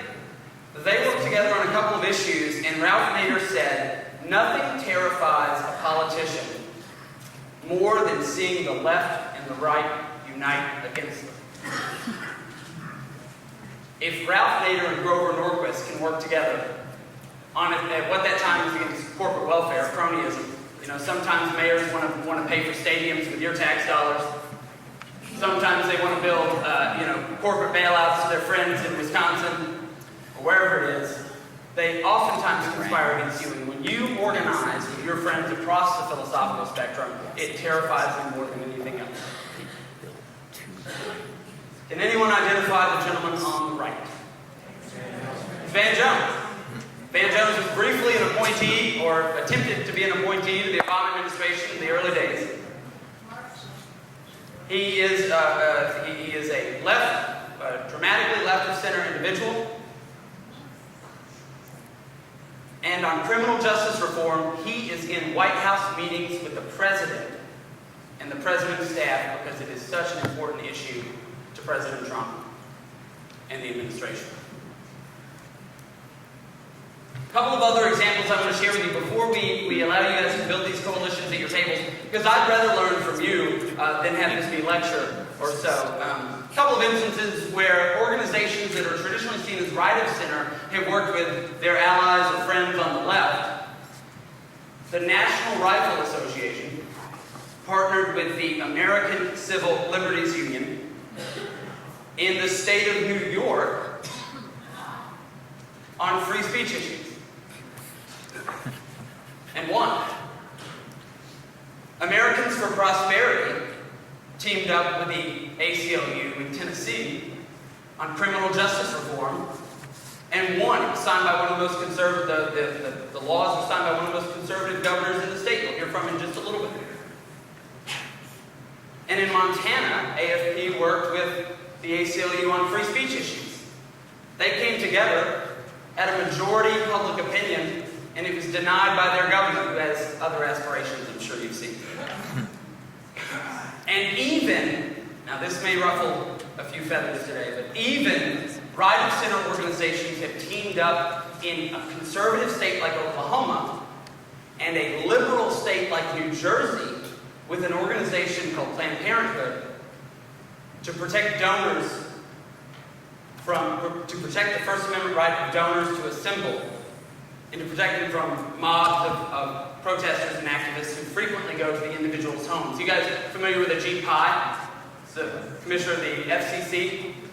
Ajit Pai lives really close to where I live in the Northern Virginia area, and he frequently has protesters come to his house where his wife and kids live and threaten their livelihood because they disagree with him on an issue, because they disagree with him on net neutrality, which, by the way, how's your internet, folks? It's pretty good these days. So what I want you to do at your tables is I've given you a few examples of how coalitions have been built. They've worked together. What I want you to do at your tables for the next 2 or 3 minutes, think about a potential coalition on an issue that you care about. It could be lower taxes, it could be corporate welfare, it could be criminal justice reform, anything that you care about. And I want you to write down a few questions that you would ask yourself when identifying potential coalition partners. Does that make sense? Can I clarify anything for you? So I'll give you 3 minutes to do that. Work amongst yourselves at your tables to identify questions you might have. Yes, sir? Can you repeat the question again? Yes, the question is, what I would like for you to do, excuse me, what I would like for you to do is, at your tables, amongst your friends, identify questions that you would want to ask yourself and your group as you prepare to go out and build a coalition. So things like, questions that come to mind is, what are organizations that I might be working with? What is that organization's mission? Who are some of the key players in that organization? Who would I want to identify? So there are a few to get you started, and as you're writing those down and talking amongst yourselves, I'm going to pick up a few questions and a few things that you guys want to take from this presentation and move that into the presentation. Well, first of all, what do you have in common? You have to know what you have in common before you can deal with somebody else. Well, it's all about, if you're going to really, you have to network in order to make change. You've got to get to know other people. You got to get involved with people who are in the know of certain situations, people who are already involved, because it's almost impossible for an outsider to get involved from nothing. So you have to have somebody who knows what they're talking about, or has been involved in situations, somebody who works it. It's like any business. To have a focus. Yeah. You can't try and fix everything. Yes. It's like you treat it like it's a business, because it's the same principle. You have to find what you want to do. You have to see what the market is. So what's some stuff that y'all are interested in trying to fight for? There's a lot. Pick one. One in particular? Okay. Yeah, they're not there. They had to leave. Mine would be basically giving the option for veterans to go, like any veteran, to decide, you know what, I don't want to be a part of the VA. I want my VA health to go to a private institution. I want to go to this hospital, or I want this doctor, and to have that as an option. You don't have to go through a bunch of red tape and prove that you should be eligible. You should be given that choice, because guess what? You served, potentially going to war. You should have the right to choose where you get treated. You shouldn't be forced to, you gotta go to that VA hospital in Atlanta. That's hours and hours away. Or even a local clinic, because the quality isn't guaranteed. Are there any current organizations that you do that with? Right now, there is a lot of organizations that work with veterans to try and improve that, but it's still difficult.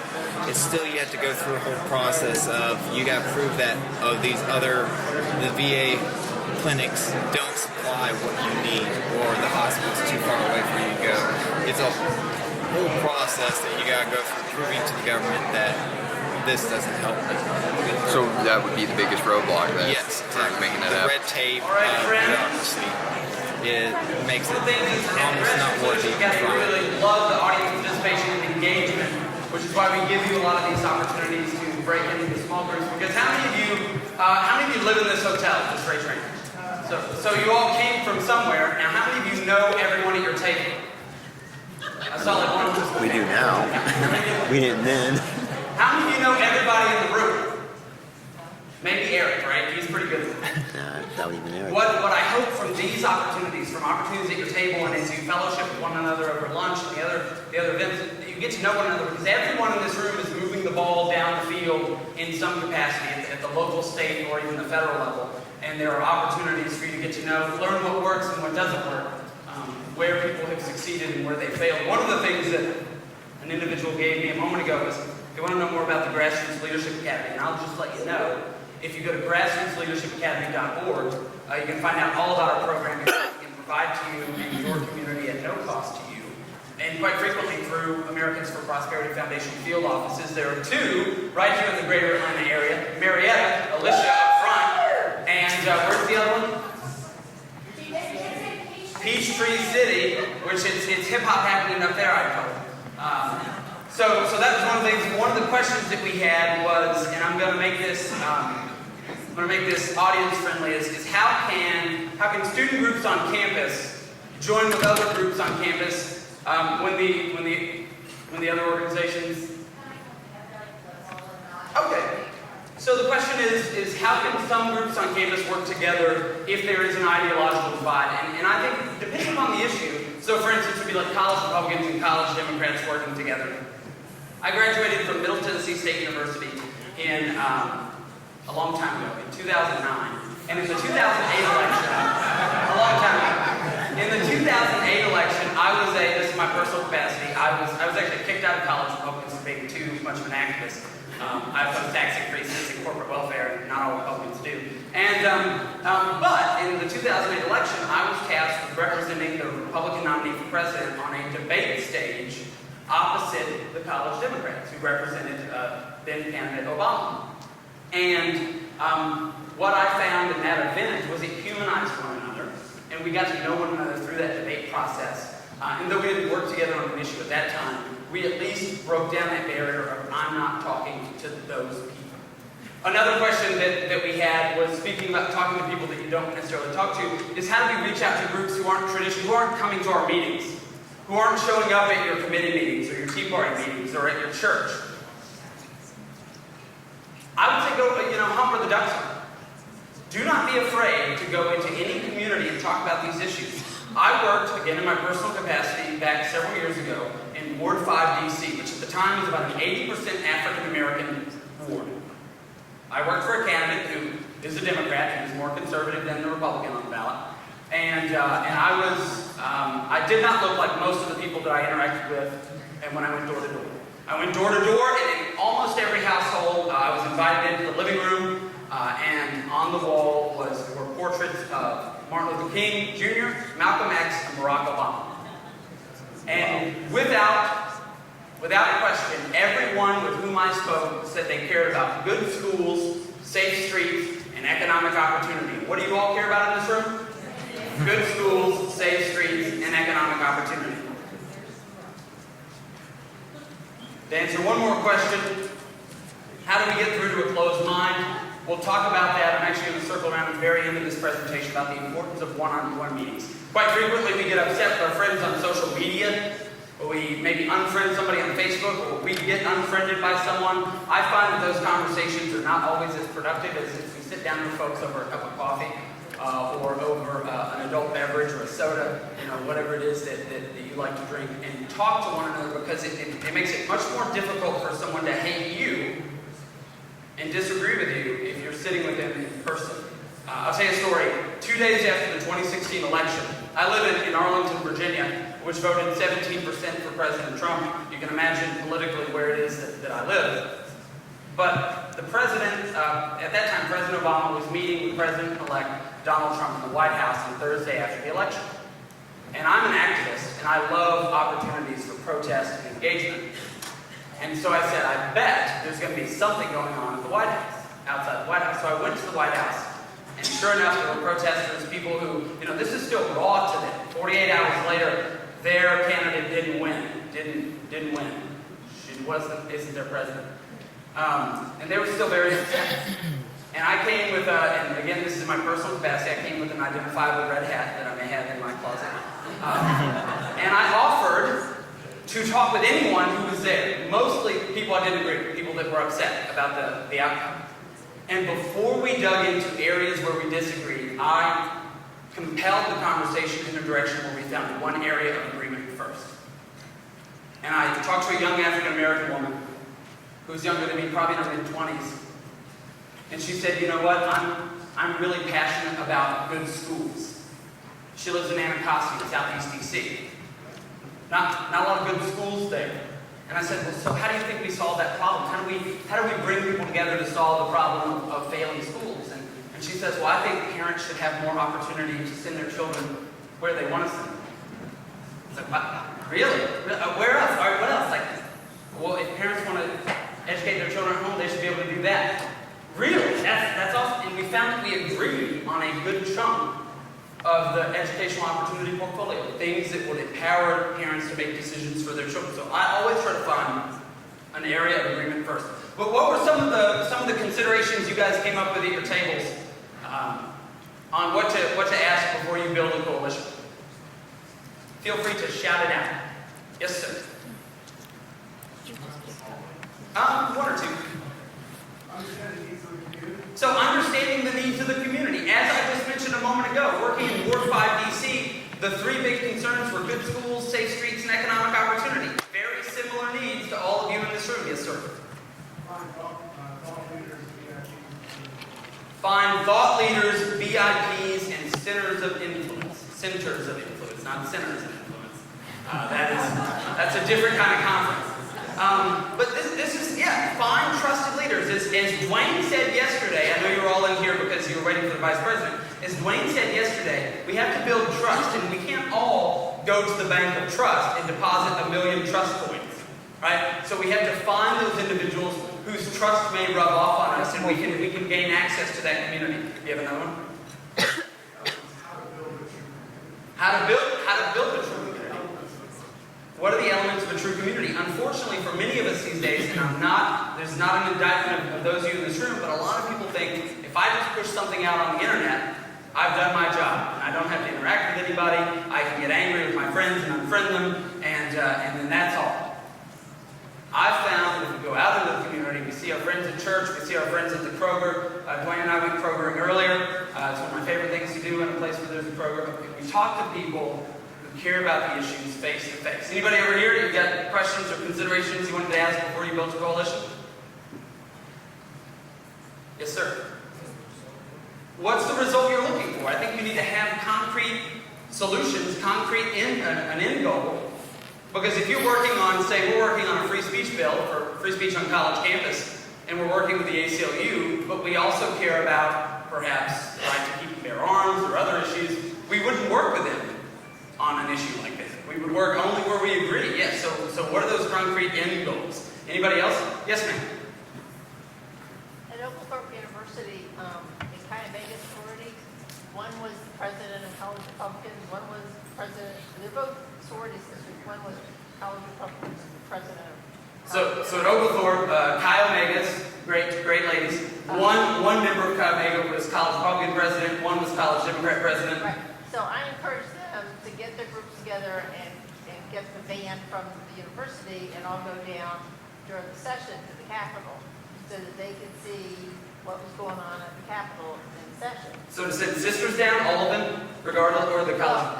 Actually, members from College Republicans and members from College Democrats. So teaming up to learn more about the civic process, Right. to take their friends on either side of the aisle down, to see how the sausage is made. That's awesome. That's awesome. What else? Neat. We'll take one more. Anybody else? All right, so let's take a look at some of the examples that we've got. What challenges do they face? Because quite frequently, the challenges that your organization faces, things like membership, things like activism, things like engagement, involvement, things like access to resources or access to policymakers, they quite frequently do the same. When I worked in the state senate in Maryland back in 2010, and my state senator, the gentleman with whom I worked, was a member of the Judicial Proceedings Committee. Now, Maryland is a blue state. Democrats run everything except for the governor's mansion, and the Judicial Proceedings Committee had a 2-seat Democrat majority in the committee. So anytime there was anything controversial, and that was anything along social issues lines or anything along gun rights lines, there was always a conservative Democrat who would cross party lines and protect those issues.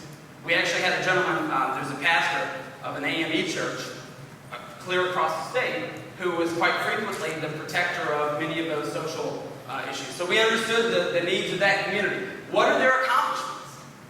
Have they achieved big policy wins? Are they sort of seen as an unserious organization? That's also something you should take into consideration. Is this an organization I even want to pair up with anyway? What do they hope to accomplish? It was articulated in the center of the room just a moment ago. Are their goals the same as your goals? Can you agree on a policy outcome? What issues do they care about? Who are their friends as you're plotting? You think about your state representative or your state senator right now. Imagine who that person is. So if they're Democrats or even if they're Republicans, look, I've been around. I've angered just as many Republicans as I have Democrats. When I lived in Tennessee 10 years ago, I could not pick up the phone and talk to my state rep about the issues I care about, so I had to go find somebody else. But they have, because I'm too busy.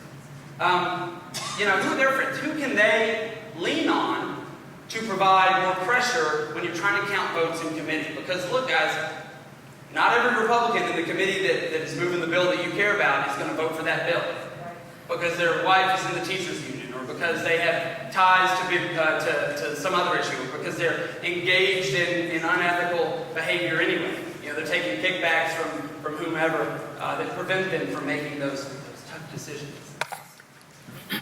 What are you trying to accomplish, and what are your own challenges? And that's when you're really honest with yourself.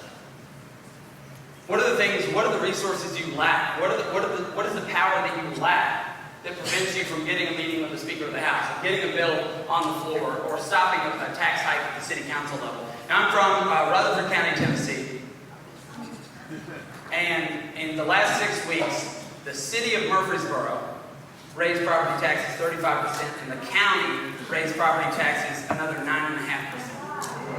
And look, friends, that's a red county. That's a red county. Our friends in the Republican Party raised those taxes.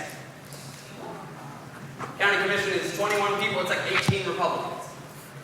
Almost all of them voted for it. So we can't always rely on our tribes to get the ball across to protect taxpayers, to protect the integrity of our government. So sometimes we do have to build those positions. What else do we have going on? This is one of the questions we had a moment ago is how do you talk to an unrealized ally?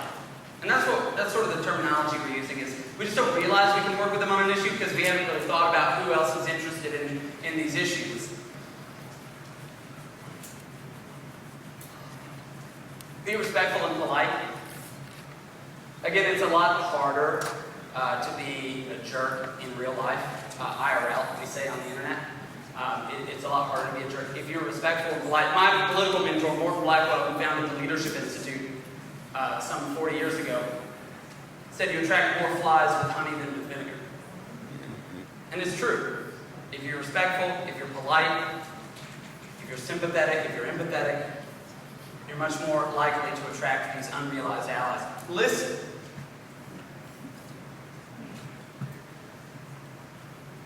You guys hear that? Listen.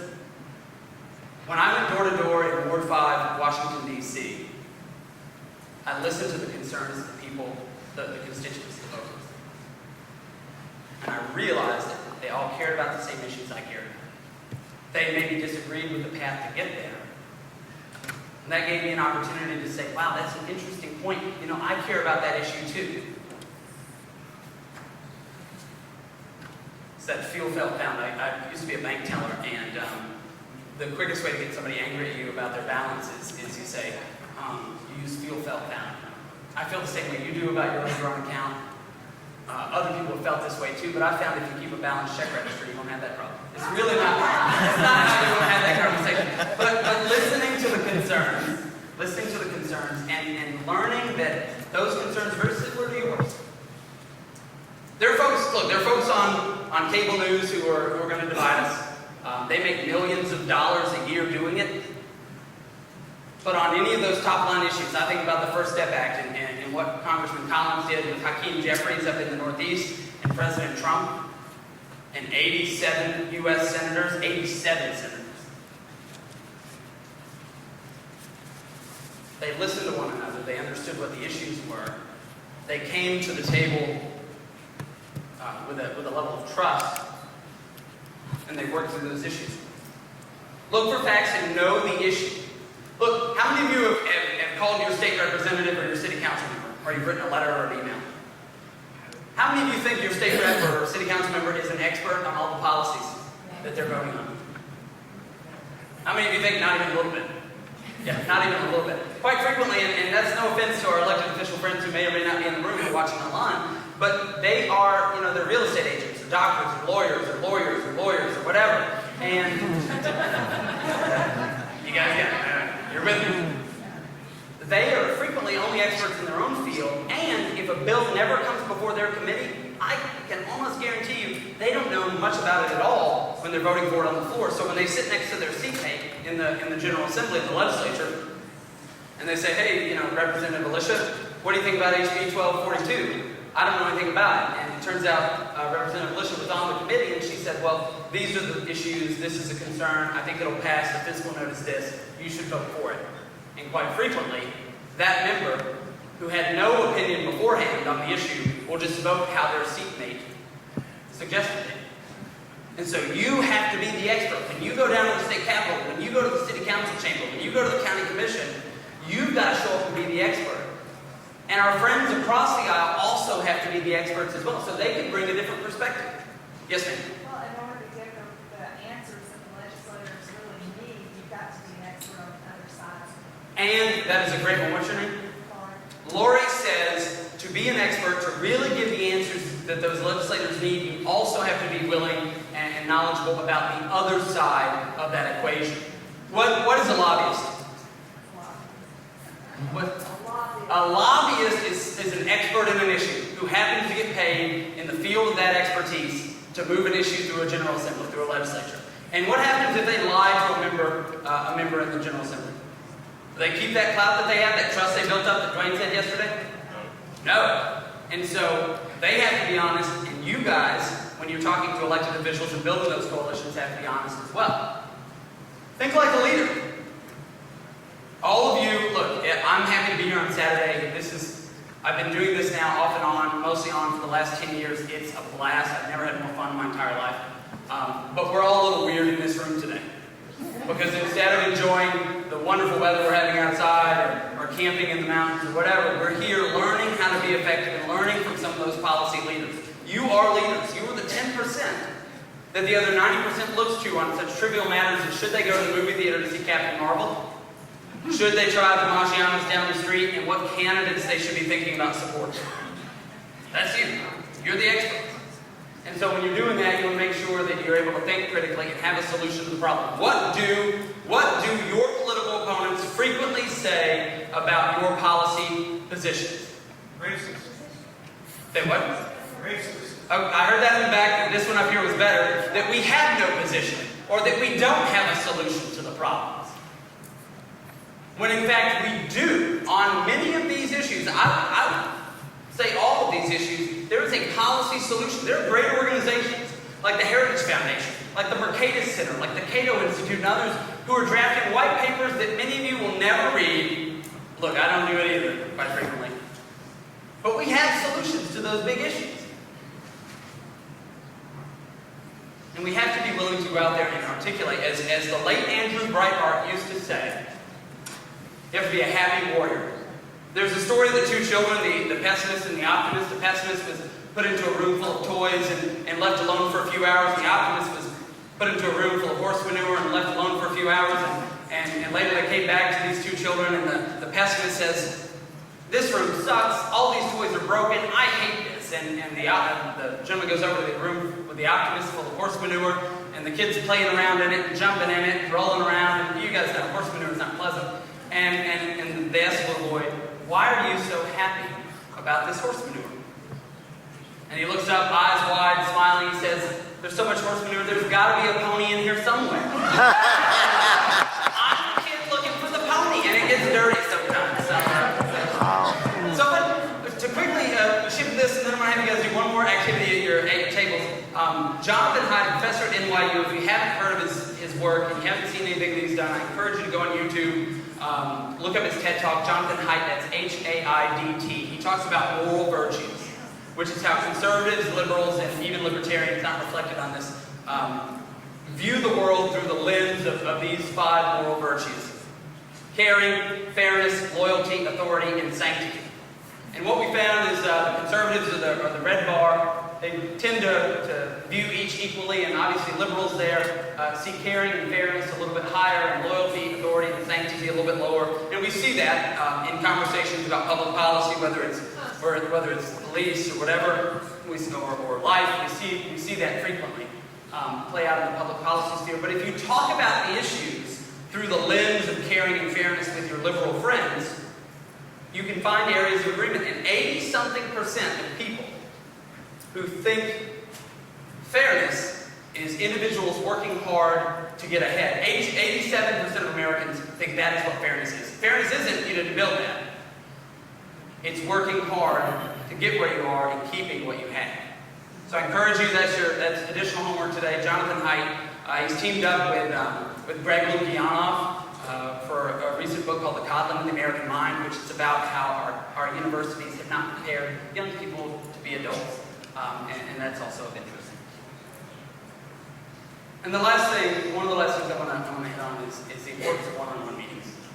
It is critically important that I had a gentleman, maybe it was in Georgia a couple of years ago, who said, I've been in this Facebook argument with somebody for a few days. What do I do? And I said, sir, I want you to close your Dell, or whatever it is that you're working with, slide back from your computer, and go out and talk to someone in real life.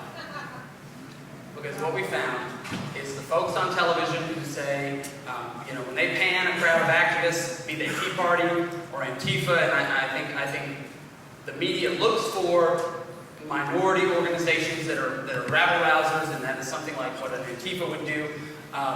Most Americans are hardworking. They want to put food on the table. They want to make ends meet. And they want to save for their retirement. And if you find someone with whom you disagree on an issue or two, I guarantee you can find areas of agreement. And I encourage you, especially in a state like Georgia, where the political pundits say they're shifting political winds, we'll see.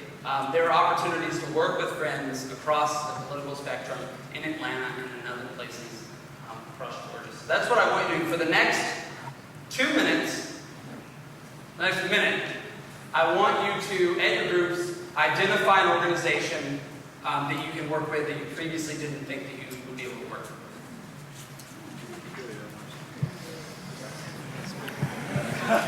Any ideas? Well, with VA stuff, Because the time is limited, especially VA. So I just heard Democratic Socialists. How many of you stand up if you think you could work with a Democratic Socialist? For those watching at home, one person stood up. Let me tell you, in Arlington, Virginia, I worked with Democratic Socialists to fight cronyism and corporate welfare not 4 months ago in my personal capacity. And we certainly didn't talk about what we thought about capitalism outside of cronyism. We didn't talk about our belief in the Second Amendment, but we were absolutely able to work together, and it was able to change the conversation in a community that is, quite frankly, look, 17% of my friends voted for President Trump, and the other 83% voted for Hillary Clinton, or the Green Party candidate, I'm not sure. But we were able to work together. So with that is my time, actually. I want to be respectful of the schedule. You guys did a good. Thank you. I will be here. There's a 15-minute break. I think right now. I encourage you to go check out the Americans for Prosperity table outside the ballroom. I'll be hanging out there for the next 15 minutes. And thank you guys. You've all been wonderful. All right, y'all. I think I'm gonna hit the road too. Yeah, but let me give you all these. Here's my card. If y'all ever need anything, reach out. Feel free to contact. Y'all are together, right? Yes. All right, I'll give you all the card. All right, it's nice to meet y'all.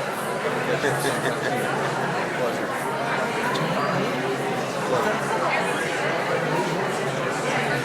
You want me now? Yeah. I think he's going to be out here at the American Heritage table. Probably give him a Folks, we're going to take a quick time out for some coffee. The governor of Tennessee has arrived. Yeah, the guy who just I have passed on Governor Kemp's welcome and chastisement. It's not trying to steal our business here in Georgia. We'll be back in 15 minutes. to get that there.